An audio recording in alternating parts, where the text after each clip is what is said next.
চাঁদাবাজি আমরা করি না, চাঁদাবাজি আমরা কাউকে করতেও দেব।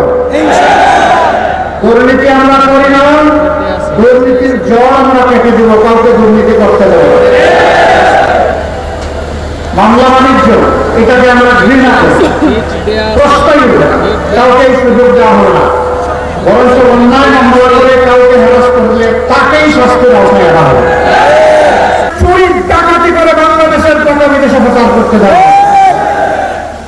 28 লক্ষ কোটি টাকা চুরি হয়েছে, বিদেশে পাচার করা হয়েছে। আল্লাহ তাআলা আমাদেরকে তৌফিক দেবে, মহান আল্লাহ সাহেব বিইজনিল্লাহ ওদের মুখের ভিতরে হাত ঢুকাইয়া পেটের ভিতর থেকে বের করে আনবো ইনশাআল্লাহ। যে এলাকাকে যত বেশি নির্যাতিত করা হয়েছে সেই এলাকা থেকে ইনশাআল্লাহ আমাদের উন্নয়নের যাত্রা শুরু হবে ইনশাআল্লাহ।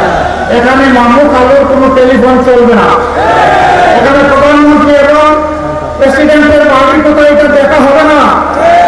এখানে ন্যায্যতার ভিত্তিতে জনগণের পাওনা নির্ধারণ করা হবে ইনশাআল্লাহ। আপনারা সেই বাংলাদেশ চান, আপনারা ওই বিচার ব্যবস্থা চান, এই বিচার ব্যবস্থা একজন সাধারণ মানুষ যে অপরাধ করলে তাকে বিচারের আওতায় এনে শাস্তি দেওয়া হবে। একটি অপরাধ যদি দেশের প্রধানমন্ত্রী কিংবা প্রেসিডেন্ট করে থাকেন তাদেরকেও ছাড় দিয়ে কথা বলা হবে না। দুর্নীতিমুক্ত বাংলাদেশ চেয়েছিল, সেই বাংলাদেশ ইনশাআল্লাহ করতে হবে। এ বলার জন্য দুটি ভোট, প্রথম ভোটটা হচ্ছে গণভোট। এখানে কি বলবেন? হ্যাঁ। কি বলবেন?